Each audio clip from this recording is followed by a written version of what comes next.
তোমরা সবাই মাম্পি লাইফস্টাইল ব্লগারে তোমাদের সবাইকে ওয়েলকাম। তো আজকের দিনটা হচ্ছে রবিবার। তো এখন সকাল সকাল উঠে গিয়ে আমি ঘর ঠর ঝাড় দিয়ে নেবো, কাজ করে নেব। ভিডিওটা আমি আজকে পোস্ট করব। আজকে বুধবার, মানে দুদিন পর পোস্ট করছি, কারণ মনটা অতটা ভালো ছিল না। সেই কারণে ভিডিওটা এডিট করাও হচ্ছিল না আর পোস্ট করাও হচ্ছিল না।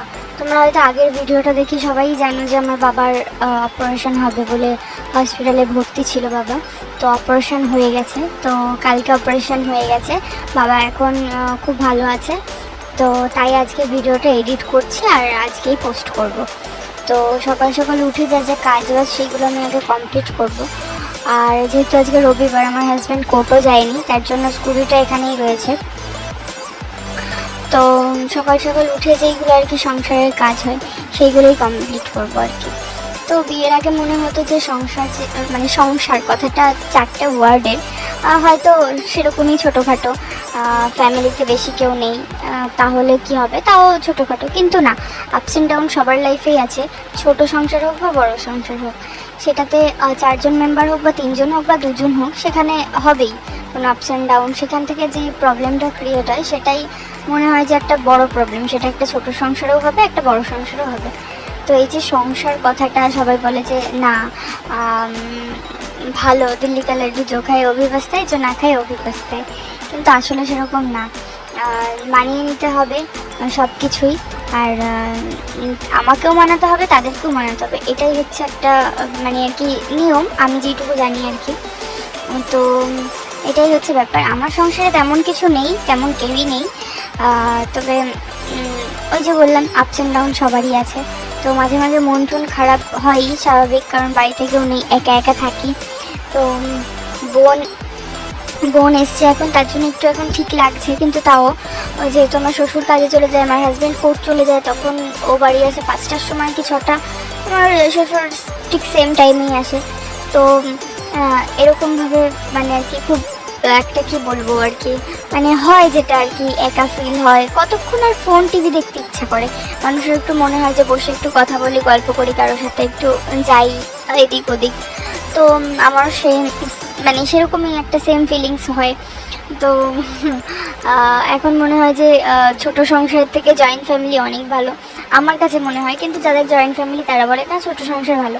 তো আমি জানি না কার কাছে কি ভালো, তবে আমার মনে হয় যে একটা কথা বলার মতো একটা মানুষ পেলে, সে ছোট সংসার হোক বা বড় সংসার হোক, সব সংসারই ভালো। আর ফার্স্ট অফ অল তো মানে বুঝতে হবে মেন্টালিটি, আমার মেন্টালিটি সে বুঝবে, তার কি চলছে আমি বুঝবো, তাহলেই একটা ভালো সম্পর্ক হবে। তো এটাই আর কি। তো একটু বললামই, মন মেজাজ খারাপ ছিল, তাই কারণে ভিডিওটা আর এডিট করতে পারিনি, পোস্ট করতে পারিনি। তো আজকে যেহেতু রবিবার, আজকে অনেক কাজ। তো সকালবেলা ঘর মোছাটা হয়তো দেখানো হয়নি, ক্লিপটা নেওয়া হয়নি। তো এইদিকে ঘর ঝাড় দেওয়া, তারপরে জল টল দেওয়া সব কমপ্লিট। এইদিকে বাসনও মাজা হয়ে গেছে আমার, দিয়ে এইদিকে একটু মুছে নিচ্ছি গ্যাস ফ্যাসগুলো। আর ওইখানে বসিয়েছি গরম জল, একটু বসিয়েছিলাম, কটা জামা কাপড় ভেজানো ছিল। তো এইদিকে সব ভালো করে মুছে নিচ্ছি। তো মুছে টুছে নিয়ে এবার আমি রান্না করতে যাব। তো বাড়িও যাব কিছুদিন পর, যেহেতু বাবা অপারেশন হয়েছে। বাবার শরীরটা জানি না, এখন হয়তো ভালো আছে, তবে আমার না একটা কেমন লাগে, সবারই হয়তো লাগে বাবার প্রতি বা মার প্রতি, আমার একটু বাবার প্রতি বেশি, জানি না কি বলবো এটা। তবে হ্যাঁ, বাবাকে ছাড়া আমি তেমনভাবে থাকিনি, বাবা মা দুজনকেই ছাড়া কোথাও থাকিনি। আর আমার বাবাও থাকতো না কোথাও ছোটোবেলা থেকে। তো সেইটা এখন আমি যে এখানে থাকছি, মানাচ্ছি, আমার কাছে মনে হয় যে অনেক বড়, আমার কাছে, আমার বাবার কাছেও অনেক বড়, কারণ এইভাবে থাকেনি বাবাও। আর খুব মিস করি বাবাকে আমি, ব্যাস, আর কিছুই না। তো এইখানে আমি আজকে একটু পোলাও করব, মাংস করব, একটু ভাতও করব, কারণ পোলাওটা বেশি করব না। তো এখানে পোলাওয়ের চালটা আমি একটু ধুয়ে নিচ্ছি, গোবিন্দভোগ চাল। তো বোনকে বলছি এরকমভাবে ক্যামেরা ধর, ওরকমভাবে ধর, ও ক্যামেরা একদমই ধরতে পারছিল না। তো যার কারণে একটু আমি ঠিক করে নিলাম। তো আমি এখানে চালটা বেশি ধুইনি, 2 থেকে 3 বার ধুয়েছি, এর থেকে বেশি আর ধোবো না। তো এদিকে চালটা আমি ধুয়ে একটু শুকাতে দিয়ে দেবো, কারণ শুকানো আমি মনে করি একটু ঝরঝর হলে বেশি ভালো। আর জলটা থেকে গেলে না একটু কেমন একটা হয়, মানে লেগে লেগে থাকে, কড়াইয়েও লেগে যায় পরে।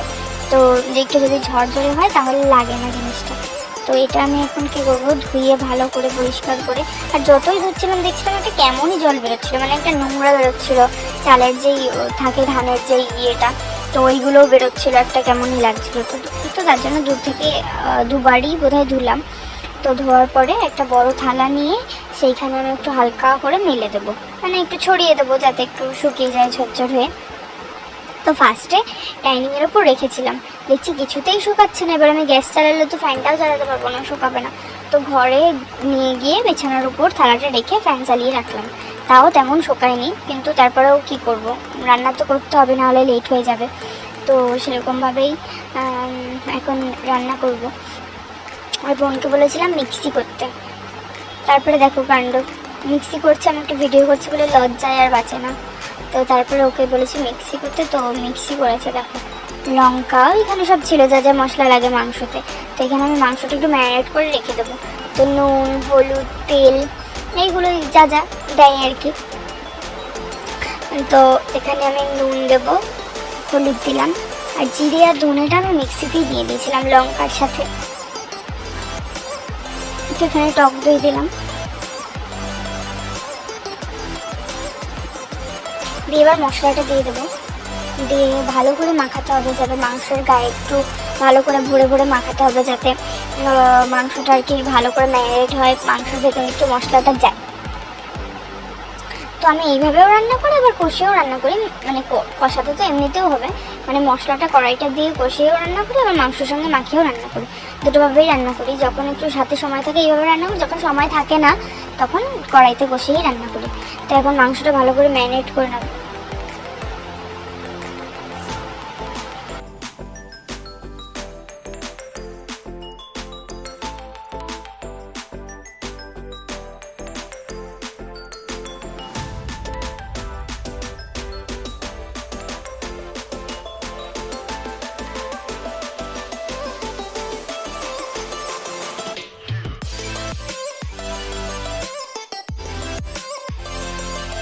মাংসটা ম্যারিনেট করা হয়ে গেছে, দেখলাম আজকেও আবার আইসক্রিম এসছে, সেম আইসক্রিম আবারও আজকে খেলাম। তো তারপরে আমি আইসক্রিম খেয়ে রান্না বান্না আমার সব কমপ্লিট।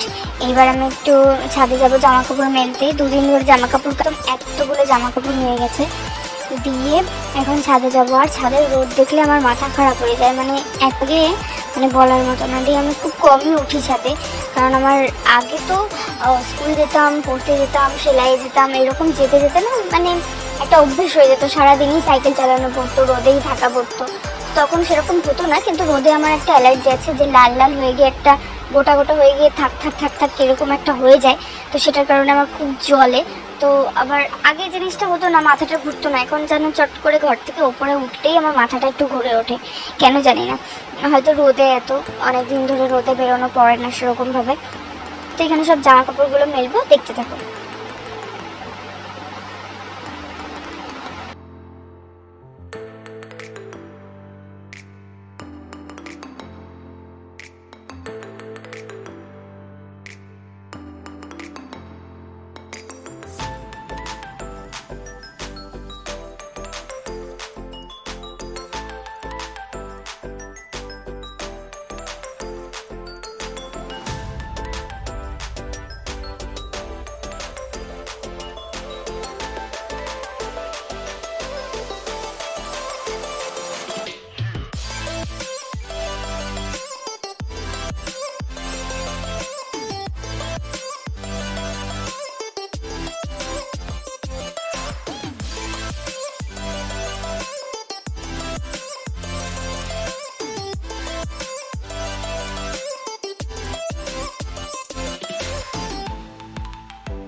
ওপরে এসে জামা কাপড়গুলো মেললাম।